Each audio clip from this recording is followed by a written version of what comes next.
అదే అమ్మవారి గుడికనే వెళ్ళాం సార్. ఏమైంది గుళ్ళో? గుళ్ళో ఏం అవ్వలేదు సార్. బలవంతంగా మ్యారేజ్ చేసుకున్నాడు. ఎవరు? కామేష్. ఎవరిని చేసుకున్నాడు? నన్ను చేసుకున్నాడు సార్. నీకు పెళ్ళైంది కదమ్మా? మళ్ళీ చేసుకున్నాడు సార్.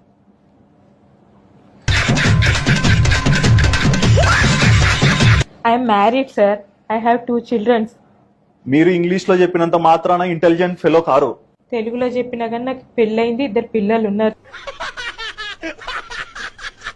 మళ్ళీ తర్వాత ఏం చేసినారు? వాళ్ళ అమ్మోళ్ళ ఇంటికి వెళ్ళాం సార్. ఎవరు అమ్మోళ్ళ ఇంటికి? కామేష్ వల్ల. కామేష్ అమ్మోళ్ళ ఇంటికి ఎందుకు పోయినారు? మా ఇంటికి వెళ్ళలేదు సార్. తాడాడ పడేసి వెళ్ళిపోవచ్చు కదా మీ ఇంటికి. నీకు పిల్లలు లేరా? ఉన్నారు సార్. మరి వాళ్ళ కోసం బతకవా? తల్లివి కదా నువ్వు. అవును సార్. మరి ఏంది నువ్వు చేసింది? వాళ్ళ ఇంటికి పోయినాక ఏమైంది? ఇంటికి వెళ్ళాక ఇదేంటి మా ఆయన పేరు ఎత్తాను సార్. నేను మా ఇంటికి వెళ్ళిపోతాను, మీకు ఇది కరెక్ట్ కాదు, మిమ్మల్ని నమ్మి టెంపుల్ కని వచ్చి. ఇంటికి పోయినంత వరకు బాగా కూర్చేంటారు, ఇంటికి పోయినాక ఆయన గుర్తొచ్చినారా?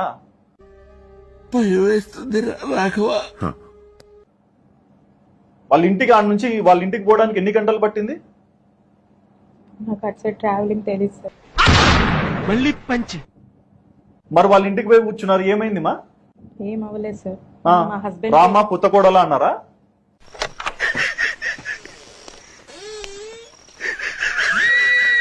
కాదు సార్, ఇంక ఎక్కడికి తీసుకెళ్దామని చెప్పేసి నేను అబ్బాయిని అడిగాను సార్. అడిగితే వాళ్ళ అమ్మతో మాట్లాడితే, నాకు పెళ్ళైందమ్మా, 2 పిల్లలు ఉన్నారు, నీ కొడుకు చేసిన పని ఇది, మరి నేను ఇంటికి వెళ్ళాలి, ఏంటిది అని చెప్పి నేను అడిగాను సార్. గతం మర్చిపోయినా అని చెప్పాల్సింది తాడి కట్టినప్పుడే.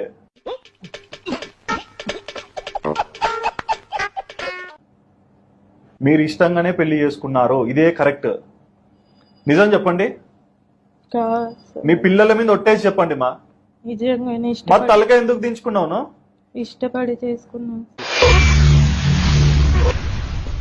ఏమిటండి మీరు మాట్లాడేది? మరి ఇప్పుడు ఏం కావాలమ్మా? అంటే ఇప్పుడు కామేష్ ఉన్నాడా మీ జీవితంలో? వదిలేశాను సార్.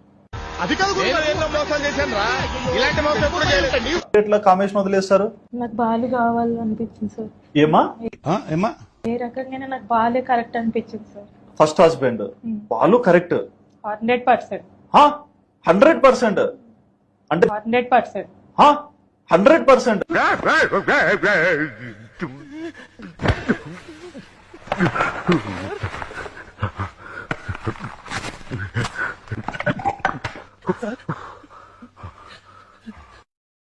అంటే దీనిలో నీతి ఏంటమ్మా?